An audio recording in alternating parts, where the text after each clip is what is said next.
الحمد للہ نحمده ونستعینه ونستغفره ونؤمن به ونتوکل علیہ ونعوذ باللہ من شرور انفسنا ومن سیئات اعمالنا من يهده اللہ فلا مضل له ومن يضلله فلا هادی له ونشهد ان لا الہ الا اللہ وحدہ لا شریک له ونشهد أن سيدنا ومولانا محمدًا عبده ورسوله وقال الله تبارك وتعالى في الكلام المجيد والفرقان الحميد بسم الله الرحمن الرحيم يا أيها الذين آمنوا ادخلوا في السلم كافة ولا تتبعوا خطوات الشيطان إنه لكم عدو مبين صدق اللہ العظیم۔ میرے انتہائی واجب الاحترام دوستو، آج کی نشست کے اندر میں آپ حضرات کو اسلام کا معنی اور اس کا مفہوم کیا ہے اس کو سمجھاؤں گا۔ اللہ تعالیٰ سے دعا ہے اللہ تعالیٰ ہم سب کو دین اسلام کے مطابق عمل کی توفیق عطا فرمائے۔ میرے دوستو، اس آیت مبارکہ کے اندر اللہ تعالیٰ یا ایھا الذین آمنوا ادخلوا فی السلم کافہ، اللہ تعالیٰ ایمان والوں کو خطاب کر رہے ہیں۔ فرمایا اے ایمان والو، وہ اللہ تعالیٰ ان سے خطاب فرما رہے ہیں جنہوں نے کلمہ طیبہ کو پڑھا، کلمہ شہادت کو پڑھا، زبان سے اقرار کیا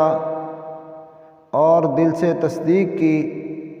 ایمانیات پر ایمان لائے۔ اللہ تعالیٰ ان سے خطاب فرما رہے ہیں یا ایھا الذین آمنوا ادخلوا فی السلم کافہ،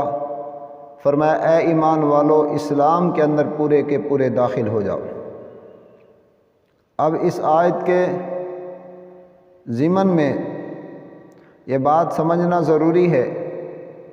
کہ اللہ تعالیٰ ایمان والوں کو فرما رہے ہیں کہ تم اسلام کے اندر پورے کے پورے داخل ہو جاؤ۔ عمومی طور پر یہ سمجھا جاتا ہے کہ جو مسلمان ایمان لے آیا وہ اسلام کے اندر داخل ہو گیا، لیکن اللہ تعالیٰ تو اس آیت کے اندر فرما رہے ہیں اے ایمان والو اسلام کے اندر پورے کے پورے داخل ہو جاؤ۔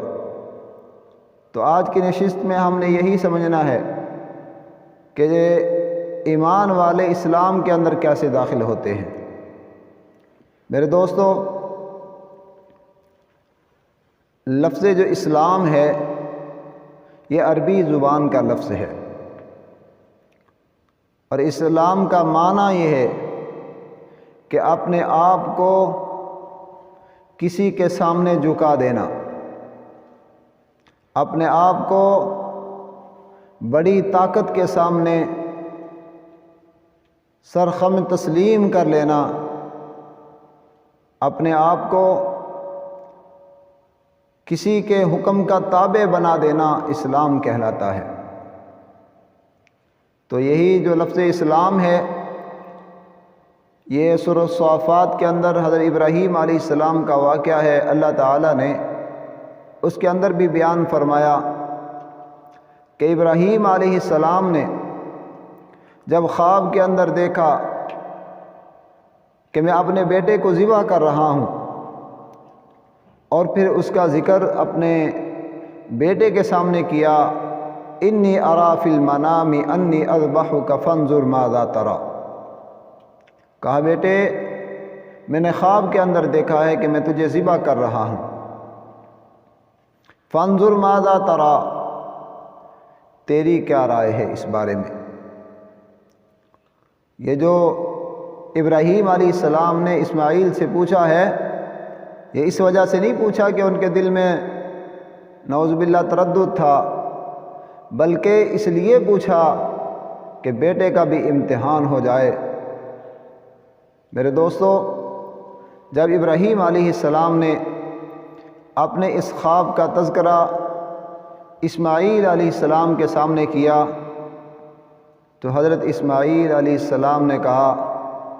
یا ابت افعل ما تؤمر، اے ابا جان جو آپ کو اللہ کا حکم ملا ہے وہ کر گزریے۔ یا ابت افعل ما تؤمر ستجدنی انشاء اللہ من الصابرین۔ ہاں، اس حکم کی تکمیل میں جب یہ حکم تعمیل ہوگا تو مجھے تکلیف ہوگی، مجھے ذبح کیا جائے گا، مجھے تکلیف ہوگی، لیکن انشاءاللہ من الصابرین، اللہ نے چاہا تو آپ مجھے صبر کرنے والا پاؤ گے۔ تو اسماعیل علیہ السلام اللہ کے نام پہ قربان ہونے کے لیے تیار، ابراہیم علیہ السلام اپنے بیٹے کو اللہ کے نام پر قربان کرنے کے لیے تیار۔ جب دونوں باپ بیٹا اللہ کے حکم کے مطابق اپنے آپ کو قربان کرنے کے لیے تیار ہو گئے،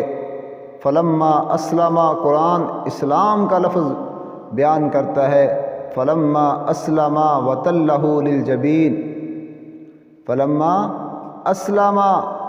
جو دونوں نے اپنے آپ کو جھکا دیا اللہ کے حکم کے آگے، وتلہ للجبین، اور والد نے اپنے بیٹے کو زمین پر جبین کے بل لٹا دیا۔ تو میرے دوستو، اسلام کہتے ہیں اپنے آپ کو اللہ کے حکم کے تابع بنا دینا، جس طرح ابراہیم علیہ السلام نے اور اسماعیل علیہ السلام نے اپنے آپ کو اللہ کے حکم کے تابع کر دیا، اس طرح ایمان والوں کو حکم ہے کہ تم بھی اپنے آپ کو اللہ کے حکم کے تابع کر دو۔ جو بھی معاملہ آئے دیکھو کہ اللہ کا حکم اس میں کیا ہے، جو اللہ کا حکم ہو، اللہ کا حکم آ جائے تو اپنے آپ کو اللہ کے حکم کے آگے جھکا دینا۔ نماز کے لیے اللہ کی منادی اذان ہوتی ہے، اللہ کا حکم ہوتا ہے تو فوراً اپنے کاروبار چھوڑ کر، اپنے معاملات چھوڑ کر اللہ کے اس حکم کی طرف چلے جانا، اللہ کے حکم کے آگے اپنے آپ کو جھکا دینے کا نام اسلام ہے، اور اسی اسلام کے اندر داخل ہونے کا تقاضا اس آیت مبارکہ کے اندر کیا جا رہا ہے۔ یا ایھا الذین آمنوا ادخلوا فی السلم کافۃ ولا تتبعوا خطوات الشیطان۔ اللہ تعالیٰ سے دعا ہے اللہ تعالیٰ ہم سب کو دین اسلام کے مطابق زندگی گزارنے کی توفیق عطا فرمائے۔